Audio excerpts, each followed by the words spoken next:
my inspiration from it is kind of a mix of not really personal, but like kind of like lived experience and my friends and like things I viewed and in my school, and also just like people my age. So it inspired me to do like a little more research about like more like relationship views and like serious topics like that as a whole. I really in my piece directed it towards like teenagers and people my age. I made it like a little while ago, but like kind of within the age range of like middle and high school, because I feel like it's definitely something that happens pretty often that is overlooked, and it's very damaging to like it's since it's like such a developmental period in our lives. Being in an abusive relationship, whether it be physical or emotional or verbal, whatever type of form, is like severely damaging to our growth.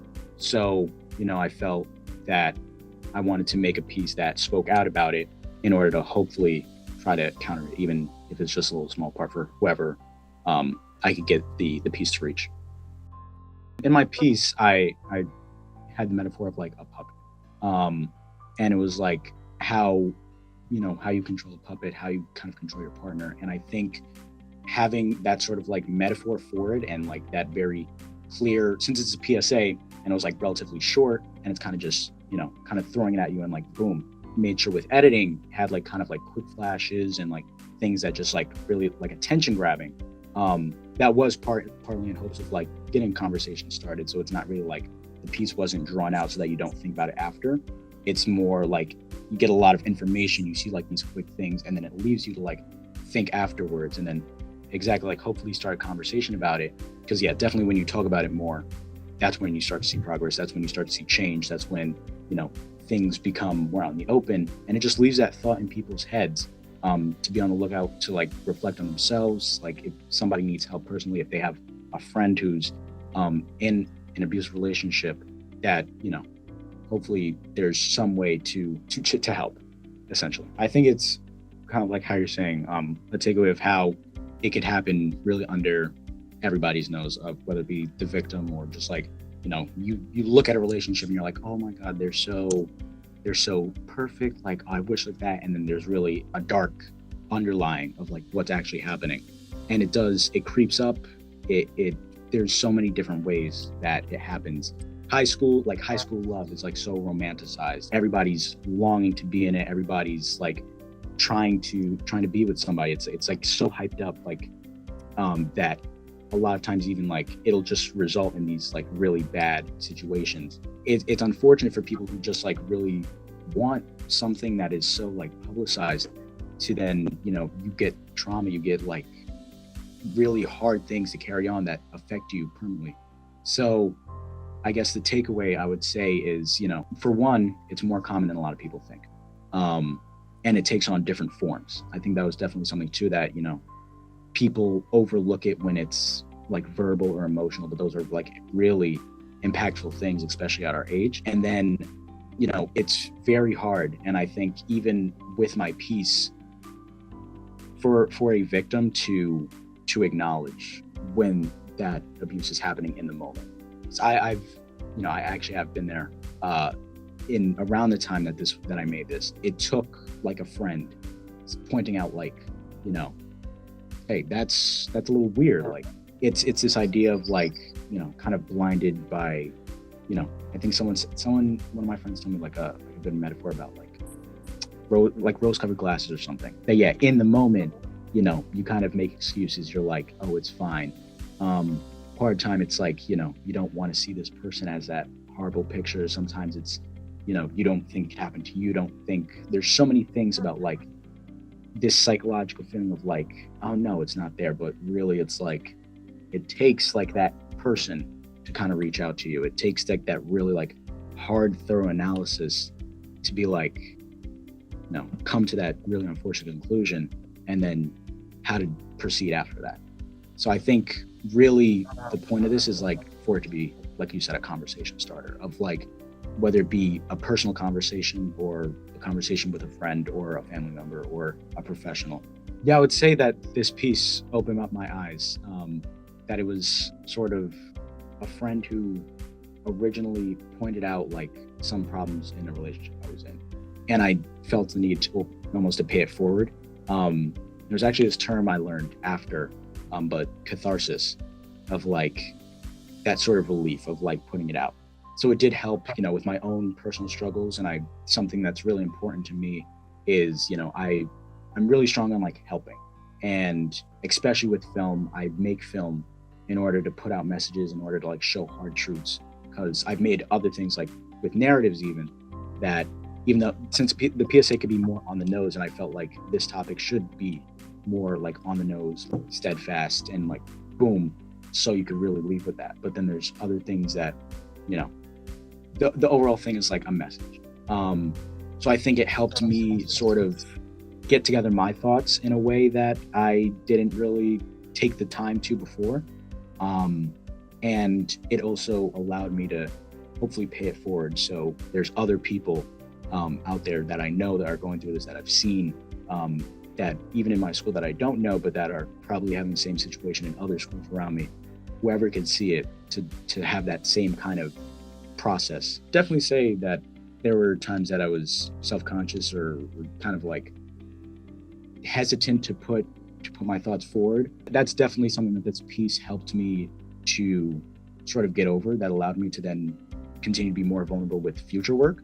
But prior to it, I felt like my work didn't have much, or looking back at least, I feel like my work didn't have as strong of like themes and messages and thought put into it. It also is in part because I was a younger filmmaker, but this helped me to kind of get over that hesitancy to like put my thoughts forward, to put my own experience. And yeah, I continue to make other pieces. I made a personal narrative that, without this piece, I don't think I would have had the ability to put all I put into that piece without this prior experience of already putting out my own emotions. Because, it's something that I definitely feel you need as a filmmaker. You need to have that personal voice. And this definitely helped to, I think, start my path of like finding my voice of what I want to do with film. Tips for other filmmakers around my age, or even just however old, like whenever you want to start. I think it's okay. It's definitely okay to start off, to have that anxiety. And what I would say is you need to try to use it. You have to take that fear, that hesitancy, and apply it into your work. I would say take the time to think and to lean back, because I know it's easy to definitely say like, just get over it, kind of like push past it, you gotta like embrace it. But I think personally it's okay to take that moment to pause. With film it is hard because you're usually on like a very strict time limit, but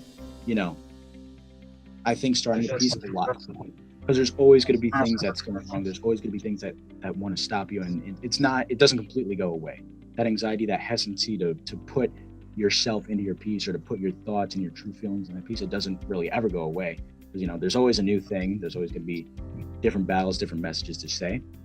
What I would say is that taking that time to feel it, to really feel what you feel, and then even so, think about, even if it's not yourself, think about other people. That's very contradictory to like what most people say. But I think if you're a type of person like me, at least, that sometimes it's hard to really put in like your shoes, to use that like fuel of other people to help yourself, to inspire you, because you're inspiring them, and that should inspire you. I would say taking the time to think. Thinking is like really overlooked, because you want to be doing. That's something I was really guilty of just like go, you're wasting time. But if you're just rushing and you're just doing it without really like thinking about the meaning of it, about the root of it, you're not going to get that firm result. You're going to get something that's more like it is a product, but it's not really, you're like, personally, it's like you've made it, but you don't feel what you want to feel. As opposed to if you take that moment prior to, and then you use that fuel, push it into your work, and then you get something that is kind of like, that's where the emotion in film comes from, I think, from the thought behind it. Because then once you think, everything you do is going to have just like that natural force of thought behind it. you have to start somewhere. And yeah, that applies for film, for visual art, for any form of art, for any form of work. Um, you do need to start somewhere, but I would say start small. Um, I think something that I was also guilty of was really like going to the top of like trying to be like, oh, I'm not doing enough right now. I have to go and make something bigger. Because I remember like literally my like almost a couple of months into like when I started film, I was trying to write like 10-page scripts and produce that, and it's like start small.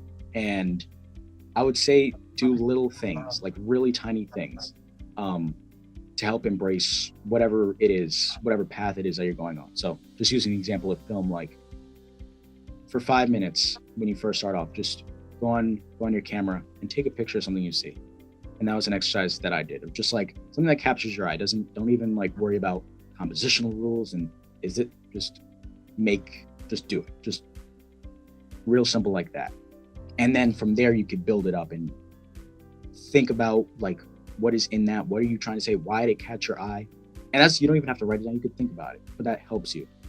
Whatever it is that helps you, use that to your advantage, because there's things that I'm not good at that someone could tell me to like, oh, you should do this, but then it doesn't help me. So it's really, if you feel like something is not helping you, try something else.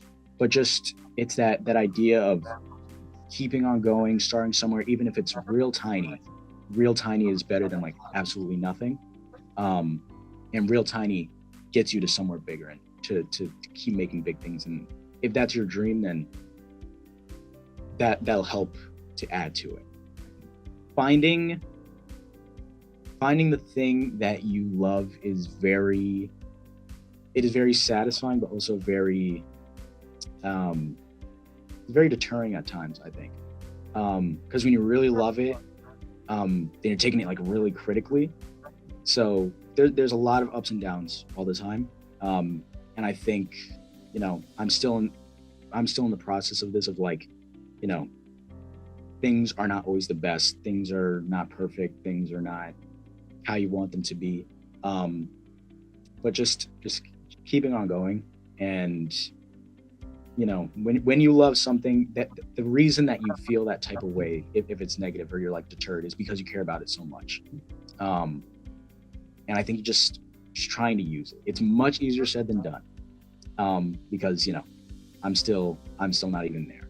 But I think it's the idea of, you're never going to be like done, of like, oh, I've got this under the book, I've got this in the bag. Like, there's always work to be done. So when you're like feeling those lows, it's that's care.